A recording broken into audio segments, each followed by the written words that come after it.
నా school days గుర్తొస్తున్నాయి. మా బ్యాచ్ రౌడీ బ్యాచ్, గోల బ్యాచ్. మేమందరం బ్యాక్ బెంచర్స్. కానీ నేను బ్యాక్ బెంచ్ నుంచి స్టాన్ఫర్డ్ ఎట్లా వెళ్ళాలని మీ అందరికీ డౌట్ రావచ్చు. దానికి కారణం నా జీవితంలో గురువులు చూపించిన దారి. నా స్కూలింగ్ అంతా నేను హైదరాబాద్లో భారతీయ విద్యాభవన్లో చేశాను. చెప్పే కదా మాది గోల బ్యాచ్ అని. మంజుల మేడం గారు అని ఉండేవారు. గట్టిగా 2 పీకి మమ్మల్ని డిసిప్లిన్ చేసేవారు. దాని తర్వాత మా ప్రిన్సిపల్ రమాదేవి మేడం గారు ఉన్నారు. మేడం గారు ఆధ్వర్యంలో నేను వైస్ ప్రిఫెక్ట్ అయ్యి ఒక డిసిప్లిన్, పట్టుదల, మొత్తం ఒక స్కూల్ని ఎట్లా నడిపించాలనేది మేడం గారు నేర్చుకున్నా. మనందరం స్కూల్స్లో ఈ మధ్యన బ్రిడ్జ్ కోర్సెస్ గురించి మాట్లాడుతున్నాం. అంటే ఏజ్ అప్రోప్రియేట్ లెర్నింగ్ అవ్వట్లేదు, పిల్లలకి బ్రిడ్జ్ కోర్సెస్ కావాలని. I'm recipient of bridge course. నేను ఇంటర్కి వచ్చినప్పుడు కొన్ని ఫండమెంటల్స్లో నేను వీక్గా ఉన్నానని గౌరవ ముఖ్యమంత్రి గారు నారాయణ్ సార్ని పిలిచి, మా ఆవిడ ఇంకొన్ని ఫండమెంటల్స్లో వీక్గా ఉన్నాడు, నేర్చుకోవాల్సిన అవసరం ఉందంటే నారాయణ్ సార్ నాకు ఆ బ్రిడ్జ్ కోర్స్ నేర్పించిన వ్యక్తి. వాస్తవంగా ఆ 2 సంవత్సరాలు నా జీవితాన్ని మార్చేసింది.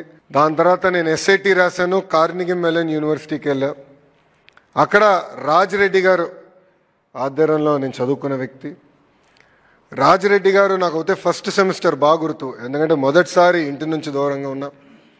కనీసం టైంకి హెయిర్ కట్ కూడా చేయాలని నాకు తెలియలే, ఎందుకంటే ఇంట్లో ఉంటే అమ్మ చేయించేవారు అన్నీ. అలాంటిది రాజిరెడ్డి గారు క్రెడిట్ సిస్టమ్ అంటే ఏంటి, సెల్ఫ్ డిఫైన్డ్ మేజర్ అంటే ఏంటి మొత్తం నేర్పించి ఈరోజు నేను మీ ముందల ఒక విద్యాశాఖ మంత్రిగా నిలబడుతున్నానంటే దానికి కారణం ఈ నలుగురు అని ఈ సభాముఖం తెలియజేస్తున్నా.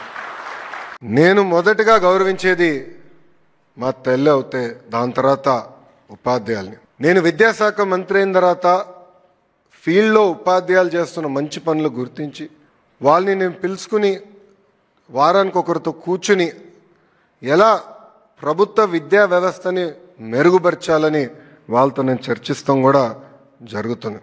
నేను ఒక పిలిపిస్తే, అంటే అటెండెన్స్ పెరగాలి ప్రభుత్వ పాఠశాలను పిలిపిస్తే అద్భుతంగా ఉపాధ్యాయులు స్పందించారు.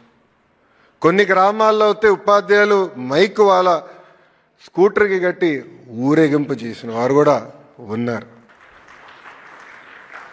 ఇంతేకాదు,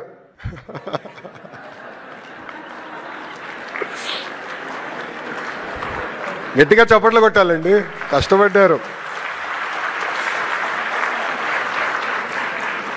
ఒక మహిళా టీచర్ ఒక విలేకరితో మాట్లాడుతూ ఆ విలేకరి అడిగారు, పిల్లల్ని ఎందుకు ప్రభుత్వ పాఠశాలలో చేర్చాలంటే 0 ఇన్వెస్ట్మెంట్ హై రిటర్న్స్ అని చెప్పారు. ఆ విలేకరికి అర్థం అలా. ఏంటి సార్ కొంచెం ఎక్స్ప్లెయిన్ చేయండి మేడం అంటే, ప్రైవేట్ స్కూల్ అయితే బ్యాగ్స్ కి పుస్తకాలకి డబ్బులు కట్టాల్సిన అవసరం ఉంటుంది, కానీ మా ప్రభుత్వ పాఠశాల మొత్తం ప్రభుత్వమే మీ పిల్లల భవిష్యత్తు కోసం మీ ఖర్చు పెడుతుంది. అంతేకాకుండా అద్భుతమైన క్వాలిఫైడ్ టీచర్స్ మా దగ్గర ఉన్నారని కూడా మేడం గారు గర్వంగా చెప్పే పరిస్థితి. గౌరవ ముఖ్యమంత్రి గారికి నేను ఈరోజు తెలియజేస్తున్నా, సార్ మీ నాయకత్వంలో ఆంధ్ర రాష్ట్ర చరిత్ర బహుశా మొదటిసారి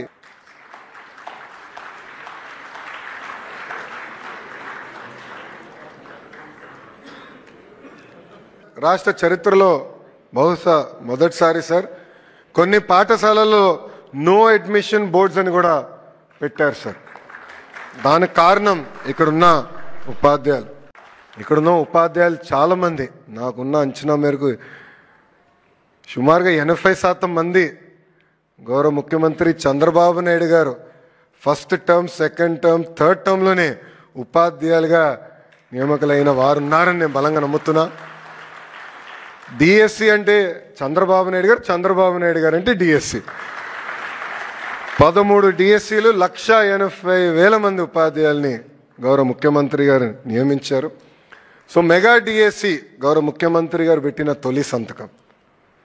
సో ఒక యువకుడిని, ఉత్సాహవంతుడిని, కానీ డిఎస్సి ఎంత ఛాలెంజింగో మీ అందరూ తెలిసిన విషయం.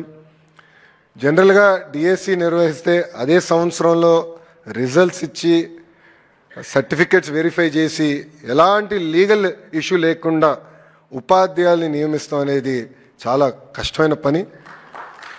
అలాంటిది గౌరవ ముఖ్యమంత్రి గారి డైరెక్షన్లో నిజంగానే మన కూనా సార్ని, విజయరామరాజు సార్ని నేను అభినందిస్తున్నా. ఇది ఎందుకు చెప్తున్నానంటే, నేను ఒకటే రిక్వెస్ట్ చేశా, గతంలో ఇచ్చిన అన్ని డిఎస్సి నోటిఫికేషన్స్ అన్నీ చదవండి, కోర్టుకి వెళ్ళిన కారణాలు కూడా చదవండి, లూప్ హోల్స్ ఎక్కడెక్కడ ఉంటే అది ఫిక్స్ చేయండి. ఈ డిఎస్సి ఆగేదానికి లేదని చెప్పాను సార్. ఇప్పటికీ దాదాపు 70 కేసులు పడినాయి సార్, కానీ డిఎస్సి ప్రక్రియ ఎక్కడ పాజ్ పడలేదు. సెప్టెంబర్ మాసంలో ఈ 16,347 మంది ఉపాధ్యాయులు టీచింగ్కి వస్తారని ఈ సభాముఖం తెలుపుకుంటున్నా.